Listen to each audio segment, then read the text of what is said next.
नहीं है. Everyone is a friend. Everyone is a friend. Okay.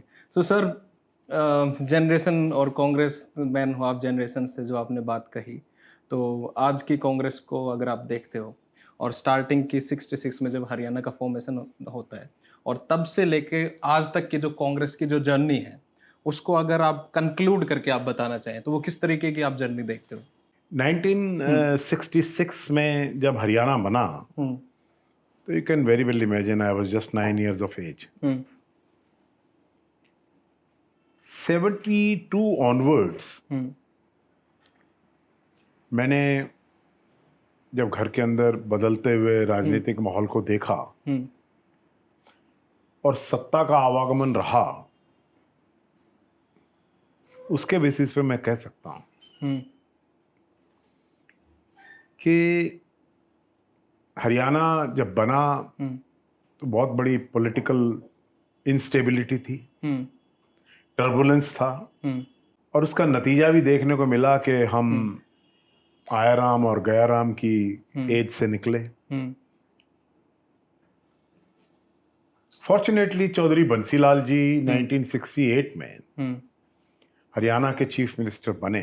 Hmm he was a strong man. हम्म और हरियाणा का बिल्डर अगर किसी को कहा जाए, हम्म ये जिसने ये फाउंडेशन बनाई, हम्म क्योंकि बहुत स्ट्रगल का पीरियड था, ना इतने फंड्स थे, हम्म लेकिन मिसेस गांधी ने अपनी कलम से हरियाणा को बनाया था. हम्म तो उन्होंने बंसीलाल जी को freedom of thought and action दिया, और बंसीलाल जी ने उसका इस्तेमाल किया और हरियाणा के को देश का प्रथम राज्य बनाने में, एक नंबर राज्य बनाने में उनका एक बड़ा योगदान रहा. ओके. देखिए, हर एक पीरियड की अपनी एक हिस्ट्री बन जाती है, अपने अपने टाइम फ्रेम्स हैं पॉलिटिक्स के. एरा ऑफ चौधरी बंसीलाल था जब इमरजेंसी के बाद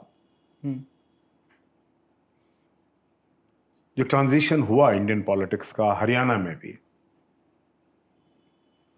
तो एरा ऑफ चौधरी देवीलाल आया. हाँ, ठीक बात है. And his family. Letter Om Prakash Chautala जी के स्वरूप में. फिर एक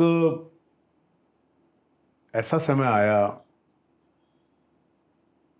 जब कांग्रेस में बहुत बड़ी ट्रांसफॉर्मेशन देखने को मिली, जब भजनलाल जी आए.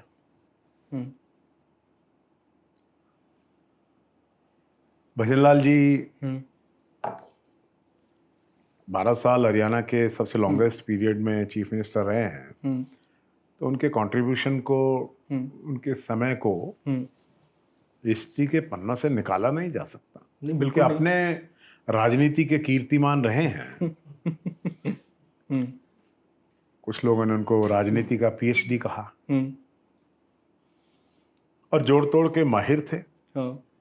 दूसरा शब्द मैं इस्तेमाल नहीं कर रहा हूं, जोड़ तोड़ के माहिर थे.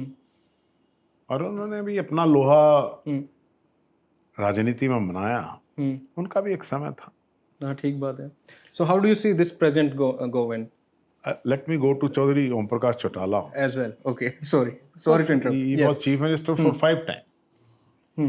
चौधरी ओम प्रकाश चौटाला जी का जो मुख्य मंत्रित्व काल था, he was a strong man of Haryana politics. Okay. Chaudhary Bansilal ji, Chaudhary Devilal ji की एक संस्कृति थी, वो सबको एडजस्ट कर लेते थे, गुस्सा भी हो जाता थे, तो फिर दोबारा भी अडॉप्ट करने में उनको कोई प्रॉब्लम नहीं थी. That is what a politician is. या.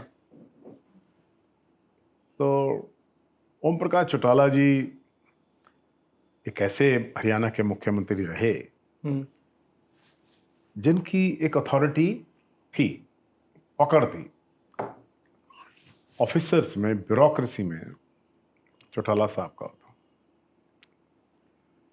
चाहे भूपेंद्र सिंह हुड्डा जी आए, हुड्डा साहब ने अपना कंट्रीब्यूशन हरियाणा को दिया है. हरियाणा को डेकोरेट किया है इंस्टीट्यूशन से, ऑर्नामेंट्स दिए हैं हरियाणा को, डेवलपमेंट के कई नए आयाम आए, you can not deny him. Central institutions I, IIT, IIM, NIFT, NID, universities, central university, defence university, metros and some highways. Correct. So he was a Congress chief minister, और लकी थे कि भी सेंटर में भी कांग्रेस की गवर्नमेंट थी और हरियाणा में भी थी, तो जनरॉसिटी विद फंड्स था, और उनका भी एक कंट्रीब्यूशन हरियाणा की राजनीति में रहा है। वो तो नहीं मानते हैं कि अभी खत्म हो गया, अभी भी वो कर रहे हैं। ना बिल्कुल है। आप मानते हो ये? मैं जब कोई बात कहता हूँ ना सांगवान, तो उसको समझना पड़ता है। मैंने कहा वो नहीं मानते हैं, मैंने इससे ज्यादा कुछ नहीं कहा। तो जी भूपेंद्र सिंह हुड्डा जी के बाद मनोहर लाल जी आए, another period of stability in Haryana. Fortunately जब वो चीफ मिनिस्टर बने तो केंद्र में उनकी सरकार थी, हरियाणा में उनकी सरकार थी। मैं यहाँ किसी की वर्किंग स्टाइल को क्रिटिसाइज नहीं करूंगा, क्योंकि हर एक आदमी के पॉजिटिव और नेगेटिव पॉइंट्स हैं। किसी का कुछ कंट्रीब्यूशन भी है और कहीं नेगेशन भी है, कहीं नेगेटिव बात भी होती है, तो फिर सब कुछ चर्चा करनी पड़ेगी। ठीक बात है। I can not single out. और अब हरियाणा में श्री नायब सिंह सैनी जी का युग चल रहा है, मुस्कुराते हैं। I can call him a Buddha of politics. Buddha of politics. I am giving him a new nomenclature. क्योंकि there was laughing Buddha, so there is a laughing Naib Saini, chief minister. और ये कॉर्डियलिटी होना, मतलब मैं अभी क्या है, कांग्रेस के लोग कहेंगे कि बड़ाई कर रहा है, लेकिन मैं ये कह रहा हूँ कॉर्डियल आदमी अगर पॉलिटिक्स में है, दूसरे को एब्जॉर्व करने की क्षमता, अपने विरोधियों के भी सम्मान की संस्कृति,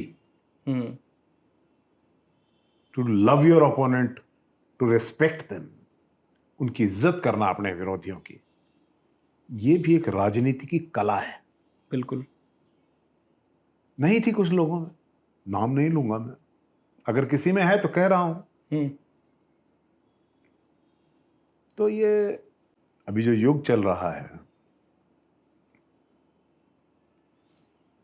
इसके खिलाफ कांग्रेस लड़ रही है, हम भी लड़ रहे हैं।